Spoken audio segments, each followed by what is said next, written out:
Ini kacang. Kacang apa? Kacang almond. Anda makan ini 7 butir waktu berbuka puasa. Sebelumnya makan kurma dulu kan? Gitu. Habis makan kurma, makan ini. Buah. Udah gitu, udah kenyang sebenarnya. Apalagi tambah dengan air. Udah kenyang. Kalau masih mau lagi, bolehlah makan kacang. Berapa banyak? 7 butir saja. Jangan happy duluan. Kan judulnya mau bongkar-bongkar badan ceritanya. 7 butirnya nggak usah banyak-banyak. Banyak pilihannya. Ya, kacang ini, atau kacang walnut, atau pistachio. Kacang kedelai boleh nggak? Jangan kedelai. Karena nanti Anda akan lebay. Yang perempuan kebanyakan estrogen, yang laki-laki kebanyakan estrogen. Jadi, itulah, seperti itulah. Ya. Cukup? Oh, belum. Kurang. Kalau kurang, apa yang harus Anda kerjakan? Nah, ini minumannya. Nah, ini yang tadi saya bilang itu. Kalau seandainya Ramadan tuh kurma berlimpah ruah gitu kan. Apa susahnya masjid bikin dispenser banyak, cemplungin kurma ke situ untuk orang berbuka pakai air rendaman kurma yang Nabi ajarin. Ya ini subhanallah efeknya luar biasa loh. Kan sudah pernah saya bilang, kalau makan buah makalah buah sama kulitnya sama bijinya. Kan nggak bisa. Caranya gimana?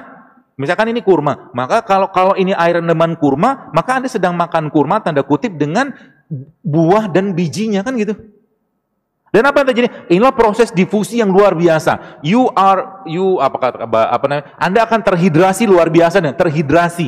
Artinya apa? Airnya dapat, nutrisinya dapat. Dahsyat kan? Apalagi Indonesia kaya dengan rimpang-rimpangan. Jadi kalau Ramadan tuh saya katakan bikin tuh infus water, jangan lagi teh manis. Setuju nggak? DKM-nya pelan banget. Setuju. Biar bisa berbuka sehat di Masjid Al-Azhar. Nanti kita promoin gitu. Ya, bikin kurma banyak. Terus apa lagi? Ini air dahsyat loh. Jadi kita tuh kalau makan produknya Allah, kalau bahasa saya, itu kita menang banyak loh. Menang banyaknya apa? Satu produk kayak begini isinya tuh luar biasa banyak.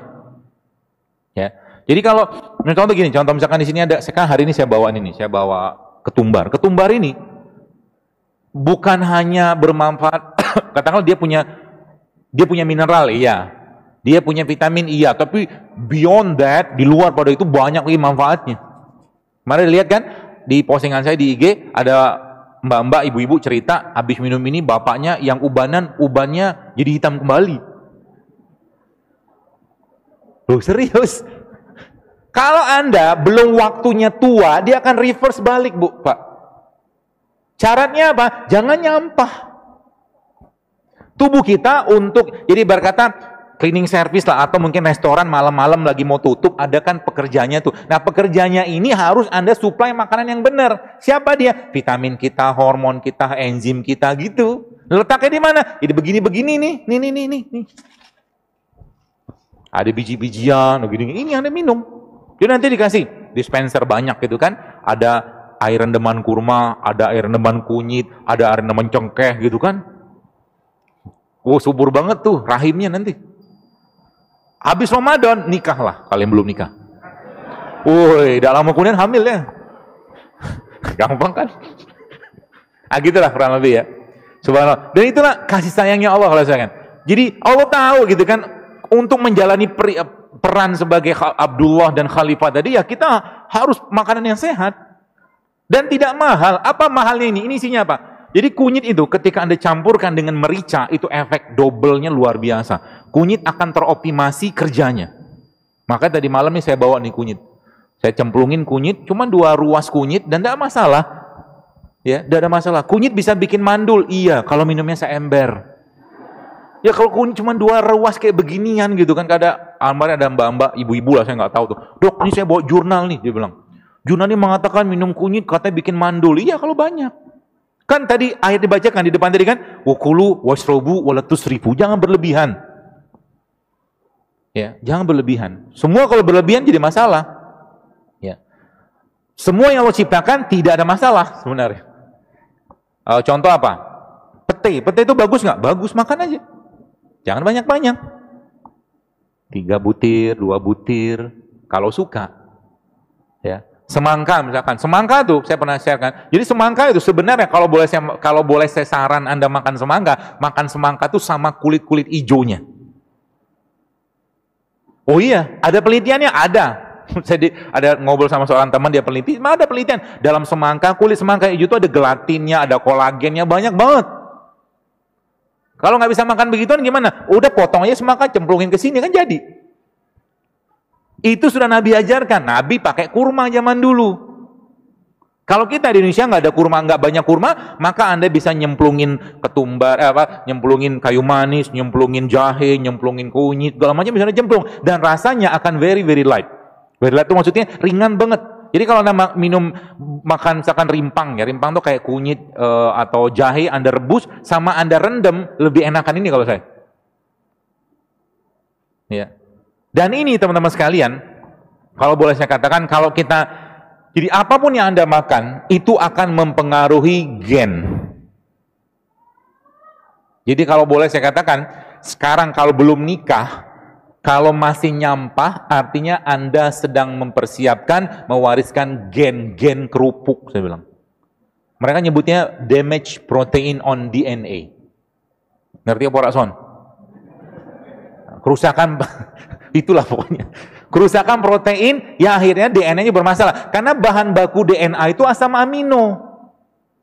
Jelas ya? Asam amino letaknya di mana? Ya di begini-beginian ini asam amino semua. Dan tidak ada asam amino itu di gorengan, cilok, cireng gitu, nasi, nggak ada asam amino itu. Ada di mana? Nih asam amino nih, enzim. Di sini ada. Jelas ya? Jadi nanti bulan Ramadan itu kendalikan hawa nafsu Anda. Sebab apa? Sebab begini katanya, kata orang-orang ilmuwan itu. Hunger is the first element of self-discipline. Jadi lapar itu adalah disiplin pertama kita. Kalau you can control hunger, you can control everything else. Nanti ketika ada makan depan Anda berjalan, Anda tidak tergoda, wah keren tuh. Kan biasanya begitu tuh. Apalagi Ramadan tuh kalau lagi siang-siang panas gitu kan, lihat orang yang puasa, minum ini, minum itu gitu kan, luar biasa godaannya. Lalu bacalah apa? A'udzubillahi minasyaitonirrajim. Termasuk juga nanti waktu iftar. Ketika cendol lewat, a'udzubillahi minasyaitonirrajim. Ketika sirup, kolang-kaling itu sehat, rumput laut itu sehat, tapi jangan kasih sirup. Sirupnya nggak sehat. Kasih apa? Kasih madu. Kalau nggak ada madu, ya gula aren lebih bagus. Kalau nggak apa, udah makan gitu aja. Kolang-kaling sama rumput lautnya ada campur sama gula aren, gula aren, bukan gula merah ya. Gula aren atau gula kelapa itu jauh lebih sehat daripada makan kolang-kaling sama rumput laut pakai sirup. Simpel kan? Simpel. Murah nggak? Murah. Subhanallah kan? Jadi kita dapat enzimnya, dapat protein. Apalagi kolang-kaling itu, subhanallah. Kolang-kaling itu, kolang. Dia, pernah saya share kalau salah di IG saya. Kolang-kaling itu tinggi kolagen loh. Kolagen itu fungsi apa? Elektron supplier. Rumput laut juga luar biasa, bagus. Ya. Dan itu semua ya sebenarnya ada di sekitar kita teman-teman sekalian. Tinggal kita kita optimalkan saja sebenarnya ya. Seperti itu. Nah, jadi itulah yang saya katakan obat. Bukan kita bicara tentang tubuh kita ini sebenarnya ketika Ramadan Anda ngerjakan ini, sebenarnya efeknya apa? Sehat itu cuma efek samping dari sebuah ketaatan. Keren kan? Sehat itu hanya sebuah efek samping dari sebuah ketaatan. Muslim atau mukmin harus sehat. Kalau dia melaksanakan ketaatan. 5 menit lagi. Kata panitia. Alhamdulillah. Minum dulu lah. Pembicara minum dulu.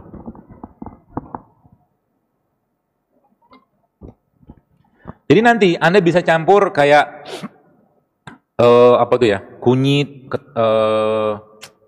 kencur, Anda campur dengan black pepper, lada hitam, cemplungin aja kayak gini, ya, dan nggak usah direfill. Kalau sudah selesai masa usianya, buang aja. Nggak bagus kalau direfill. Termasuk juga kurma. Tiap hari minum begini aja. Apa yang terjadi? Tubuh Anda akan kebanjiran vitamin, mineral, semua kebanjiran di sini. Gitu, kayak calon wapres yang sekarang dulu. Dia kan bawa air lemon tuh. Itu. Nggak usah dibahas. Ya. Baik, itu ya teman-teman sekalian ya. Jadi itu caranya. Jadi itu salah satu yang kita bisa aktifkan. Dan terakhir, nah ini dia nih. Nanti kalau Anda makan kurma, kan judulnya ada kurma nggak sini? Oh ada. Oh komplit. Ada kurma. Kalau Anda makan kurma, Nabi SAW biasa makan kurma dengan semangka. Kenapa? Sains ternyata menjelaskan bahwa ternyata Fa atau besi yang ada pada kurma ini itu terikat dengan sangat sempurna dan bisa meningkatkan fungsi Fa itu ketika dia ketemu sama vitamin C. Maka makanlah kurma dengan semangka atau jeruk. Kan tinggi itu vitamin C-nya. Atau apa lagi? Biar Anda kuat tulang-tulangnya, habis Anda makan kurma, Anda ngapain? Anda minum peresan jeruk nipis sama madu. Wah, you are strong man lah. Minum itu. Vitamin C dapat, enzim dapat, semua dapat.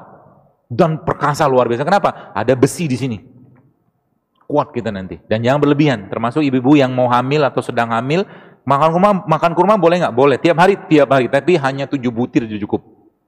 Nggak usah lebih. Kita masih butuh energi nggak? Masih butuh. Kita butuh protein. Protein kita dapat dari mana? Dari beliau ini. Ini minyak. Minyak apa? Ini minyak zaitun. Minyak zaitun ini barulah sains ternyata menjelaskan dia mengandung namanya MUFA. MUFA itu medium unsaturated fatty acid. Salah satu minyak terbaik yang bisa digunakan untuk meningkatkan fungsi jantung, membagi kolesterol, ada pada zaitun. Sehingga nanti apa? Ketika malam mau tidur, minumlah zaitun 1 sendok. Makan. Ketika Anda bangun, ketika sahur, jadi sahurnya gimana nanti Pak? Gampang. Sahurnya gimana? Anda minum infus kayak beginian, Anda makan kurma 3 butir, minum ini 1 botol. Bagus memang sudah dibatasin ya, biar nggak roaming. Minum ini 1 sendok makan, udah cukup buat energisnya. Habis itu ngapain? Doa banyak-banyak. Kan sahur harusnya banyak doa. Ya Allah, kuatkan aku hari untuk beribadah, kuatkan baca Quran ya. Teman-teman kemarin ada lihat postingan saya tentang Ramadan ini, kalau bisa jadikan Ramadan terbaik. Paksain diri Anda, kalau bisa 1 hari tembus 10 juz. Bisa nggak? Bisa, cuma butuh 5 jam kok. 1 juz itu kira lebih setengah jam lah kalau Anda baca lancar. Katakanlah agak sedikit belepotan, 40 menit lah. 40 menit katakanlah kali 10 ya kurang lebih nggak ada 6 jam, 5-6 jam something lah cuman. Push yourself, sebab apa? Ibadah itu kalau nggak dipaksain sampai bila-bila masa, kata orang Malaysia bilang, nggak bakal bisa. Sampai mati pun kalau kita nggak maksain tahajud, nggak bakal bisa. Serius. Sampai kapanpun kalau kita nggak maksain sholat duha, 12 rakaat, nggak bakal bisa. Serius. Ibadah itu kudu dipaksain. Apalagi Ramadan, pahalanya luar biasa besar. Yang biasa sedekah sekarang 10.000, goceng gitu kan. Ramadan, paksain sedekah yang besar gitu kan. Apalagi kalau kita bicara Quran, minta sama Allah. Jadi ketika Anda baca Quran nanti, minta sama Allah, ya Allah, jika ada penyakit dalam badanku, dalam kolbuku, maka jadikan Al-Quran ini sebagai penyembuhnya. Itu janji Allah begitu. Maka, apa yang terjadi? Subhanallah, Al-Quran akan merontokkan radikal bebas kalau bahasa saya. Radikal bebas di mana? Radikal bebas di dalam kolbu kita. Radikal bebas yang ada dalam aliran darah kita. Radikal bebas yang ada pada organ-organ kita. Subhanallah kan? Maka Allah katakan apa dalam Quran? Wa nunazzilu minal Quran ma huwa syifa wa rahmatul lil mu'minin. Dan kami turunkan Al-Quran itu sebagai syifa, sebagai penyembuh. Maka kita harus amat sangat yakin bahwa Al-Quran itu memang penyembuh. Syaratnya gimana? Sama ketika Anda atau seseorang sakit. 2 menit lagi ya? Habis. 1 menit deh. Ketika Anda sakit, berobat ke dokter atau mungkin berobat ke herbalis, lalu Anda dikasih obat, katakanlah, minumlah Pak ya 3 kali 5 kapsul atau 3 kali 500 miligram. Nggak sembuh, naikin dosis sama dia. Kan gitu. Maka sama juga dengan Al-Quran. Al-Quran ketika belum memberikan efek, naikkan dosisnya. Dahsyat kan? Naikkan dosis baca Al-Quran. Sampai apa? Sampai kharu sujada wa bukiya. Kita tersungkur, bersujud, menangis. Minta ampun sama Allah, maka saat itulah Allah akan mencurahkan rahmat dan ampunannya, penyakit-penyakitnya dibuang oleh Allah SWT. Itu dahsyatnya bulan Ramadan. Ya, maka jangan sibuk dengan makanan bulan Ramadan.